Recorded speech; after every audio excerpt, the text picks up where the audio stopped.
Physics class 12th में आज हम यहाँ पर बोर्ड एग्जाम में पूछे गए इंपॉर्टेंट न्यूमेरिकल सॉल्व करेंगे। तो देखो यहाँ पर जो हमने न्यूमेरिकल लिया है ये आपका बहुत इंपॉर्टेंट न्यूमेरिकल है जो आपका 2023 में पूछा गया है। और न्यूमेरिकल क्या है कि 1.732 अपवर्तनांक से बने समबाहु प्रिज्म के लिए अल्पतम विचलन कोण का मान ज्ञात कीजिए। इस विचलन कोण के लिए आपतन कोण क्या होगा। तो देखो यहाँ पर आपसे दो चीज़ें कैलकुलेट करवा रहा है। दो चीज़ें कौन कौन सी हैं। एक तो आपसे कह रहा है कि अल्पतम विचलन कोण का मान ज्ञात कीजिए और इस विचलन कोण के लिए आपतन कोण क्या होगा। ठीक है, तो दो चीज़ें आपसे कैलकुलेट करवा रहा है। तो सबसे पहले हमें करना क्या है कि इस क्वेश्चन में गिवन लिखना है। क्या लिखना है? गिवन लिखना है। तो देखो यहाँ पर आपको क्या दिया है, आप इस टाइप से लिखेंगे गिवन करके, यानी कि दिया है, क्या दिया है कि 1.732 अपवर्तनांक, यानी कि जो समबाहु प्रिज्म है इसका अपवर्तनांक आपको दिया है। और अपवर्तनांक कितना दिया है? n इक्वल टू दिया है 1.732। ठीक है, 1.732। अगर आपको मालूम हो तो 1.732 ये √3 की वैल्यू होती है। किसकी होती है? √3 की वैल्यू होती है। तो इसको हम या करके लिख सकते हैं n इक्वल टू √3। ठीक है, चाहे आप ये वैल्यू पुट कर देना तो हमें बाद में √3 लगाना पड़ेगा। ठीक है, या आप पहले भी लिख सकते हो कि 1.732 को हम बोलते हैं √3। उसके बाद देखो क्या कह रहा है, समबाहु प्रिज्म के लिए। प्रिज्म कैसा है? समबाहु है। अगर समबाहु प्रिज्म होता है तो वहां पर तीनों कोण जो होते हैं वो 60-60 डिग्री के होते हैं। यानी कि यहां पर आपको प्रिज्म कोण दे रखा है, ए कितना दिया है? 60 डिग्री। आपसे कह रहा है कि अल्पतम विचलन कोण ज्ञात कीजिए, यानी कि हमें यहां पर डेल m निकालना है। Del m equal to question mark, तथा क्या निकालना है? कह रहा है इस विचलन कोण के लिए आपतन कोण क्या होगा, यानी कि I कैलकुलेट करना है। ठीक है, तो इसी टाइप से आपको बोर्ड एग्जाम में क्वेश्चन भी सॉल्व करना है। ठीक है, पहले आप गिवन लिखिए, उसके बाद आपको क्या ज्ञात करना है, क्या कैलकुलेट करना है आप वो लिखेंगे। तो यहां पर अब हम लोग क्या करेंगे, प्रिज्म के अपवर्तनांक का आप फार्मूला लगा दीजिए। किसका फार्मूला लगाएंगे?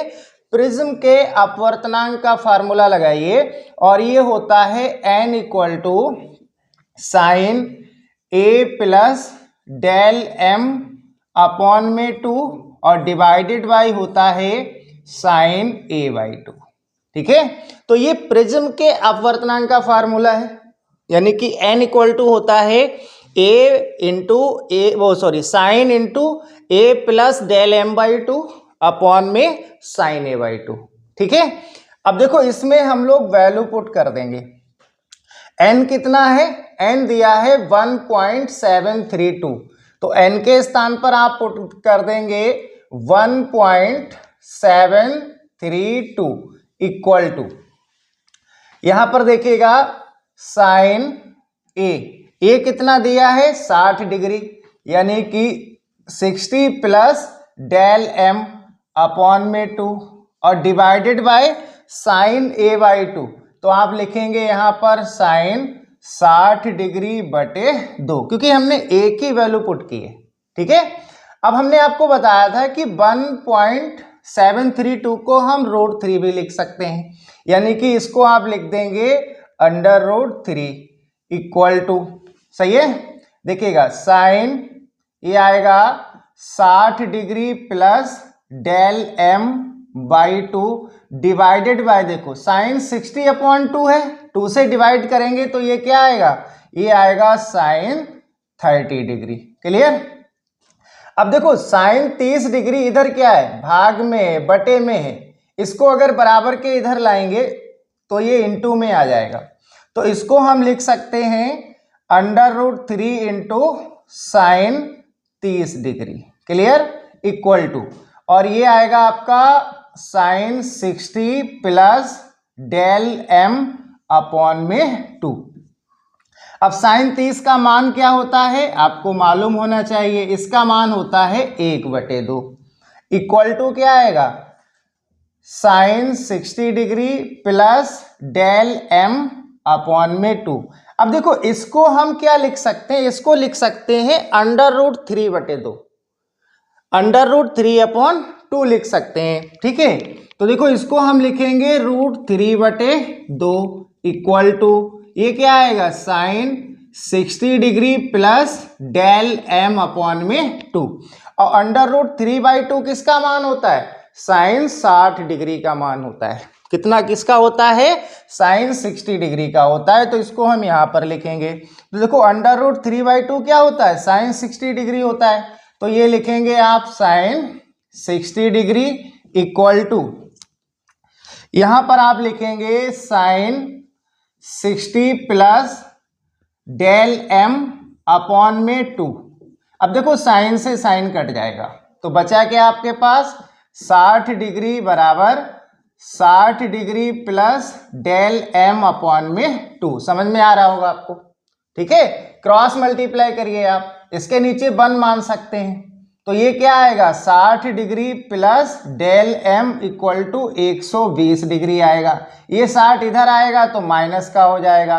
तो del m equal to 120 degree minus 60 degree. तो यहाँ से देखो अल्पतम विचलन कोण आपको मिल जाएगा कितना, 60 डिग्री। कितना आ गया, 60 डिग्री आ गया आपके पास अल्पतम विचलन कोण।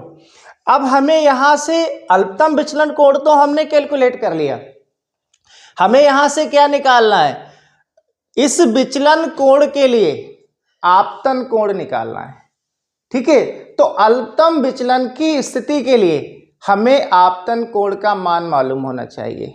तो अल्पतम विचलन की स्थिति के लिए आपतन कोण का मान क्या होता है भाई, ये होता है I = del M plus A/2 होता है, ठीक है। तो डेल एम कितना है आपके पास, डेल एम कितना हो गया 60 डिग्री प्लस A कितना है, देखो यहाँ पर ये आपके पास है 60 डिग्री और बटे 2। इस टाइप से आप वैल्यू पुट कर देंगे, ठीक है। तो यहां से देखिएगा 60 प्लस 60 ये कितना आ गया 120 डिग्री बटे 2, यानी कि आपतन कोण आ जाएगा आपके पास 60 डिग्री। कितना आ जाएगा, 60 डिग्री आ जाएगा।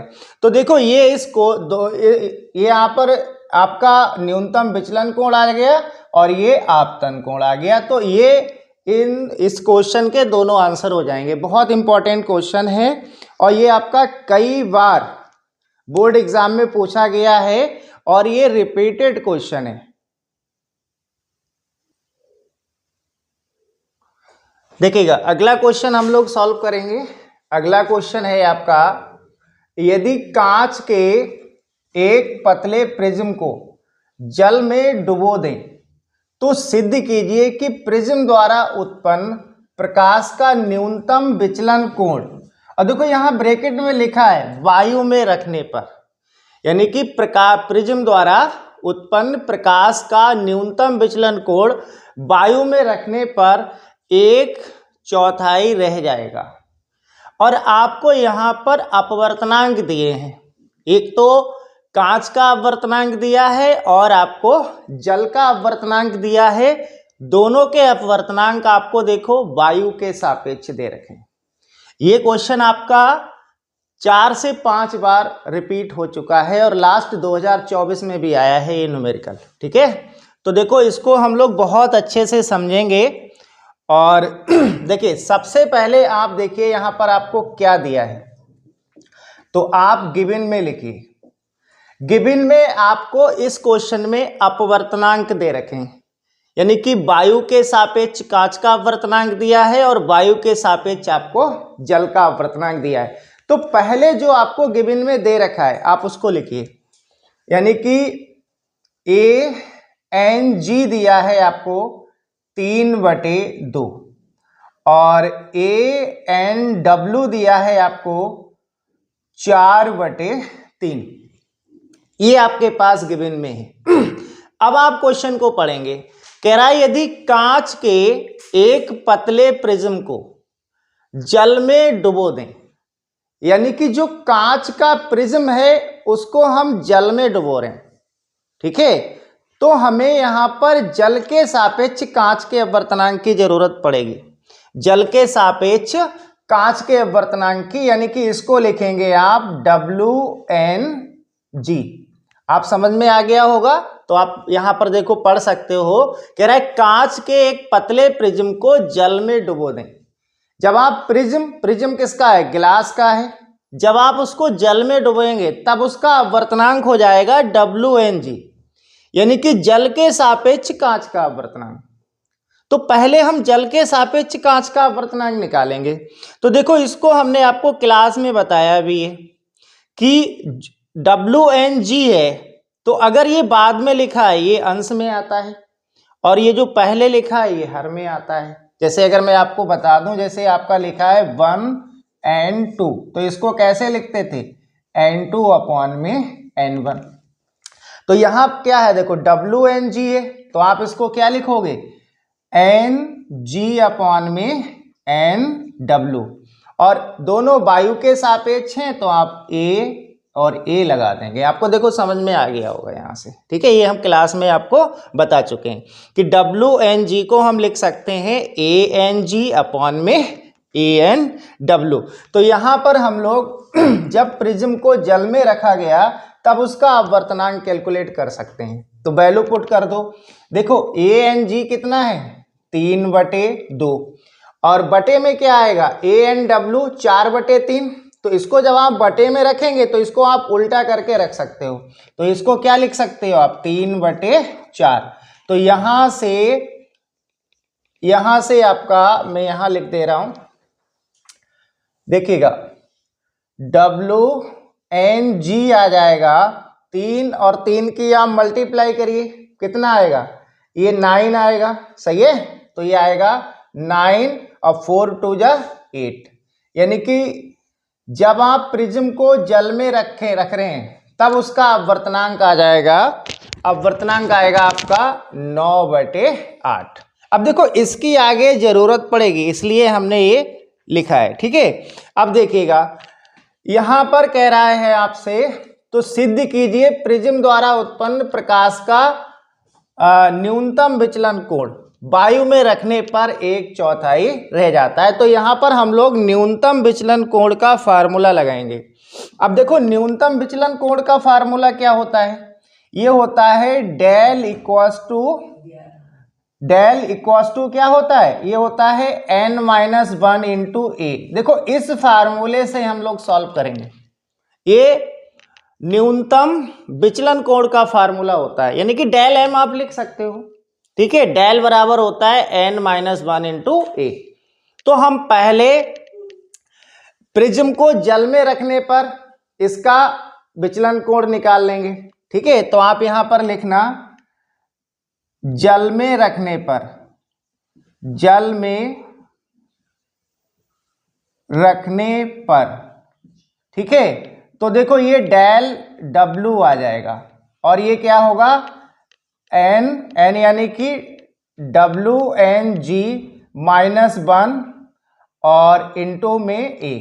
अब यहां से देखो WNG कितना है 9/8 -1 और इंटू में A।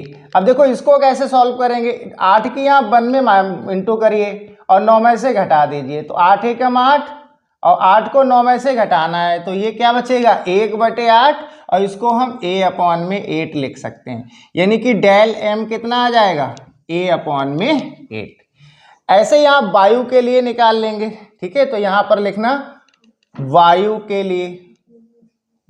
के लिए देखिएगा, तो डेल A बराबर क्या होगा ANG -1 इंटू A, और ANG आपको कितना दिया है 3/2 -1 और इंटू A। तो ऐसे ही आप इसको सॉल्व करेंगे, 2 एकम 2, 3 में से 2 माइनस करिए तो 1/2 आएगा, तो इसको हम A/2 लिख सकते हैं। ये आपका आ गया डेल A, वायु में विचलन आ गया, और ये आपका जल में विचलन है तो डेल W आएगा। यहां पर आपको क्या करना है इसको हम डिवाइड कर देंगे इस टाइप से, डेल डब्लू अपॉन में डेल ए। डेल डब्लू की वैल्यू लगाइए, क्या है ए अपॉन में 8 और इंटू देखिएगा बटे में डेल ए है, ये इसके बटे में आएगा तो आप इसको उल्टा करके इस टाइप से लिख सकते हो 2 अपॉन ए। इससे ये कैंसिल हो जाएगा, इससे ये, तो ये आ गया डेल डब्लू अपॉन में डेल ए इक्वल्स टू 1/4। हमें निकालना क्या है, हमें क्या निकालना है, डेल डब्लू निकालना है। और यही क्वेश्चन कह रहा था कि सिद्ध कीजिए प्रिज्म द्वारा उत्पन्न प्रकाश का विचलन कोण वायु में रखने पर यानी कि 1/4 रह जाएगा। तो यहां से देखो डेल डब्लू इक्वल्स टू 1/4 और ये भाग में इधर आके गुणा में आ जाएगा तो डेल ए आ जाएगा। तो देखो वायु में रखने पर जो डेल डब्लू है वो 1/4 हो जाएगा। ठीक है, यही इस क्वेश्चन में हमें सिद्ध करना था। ठीक है।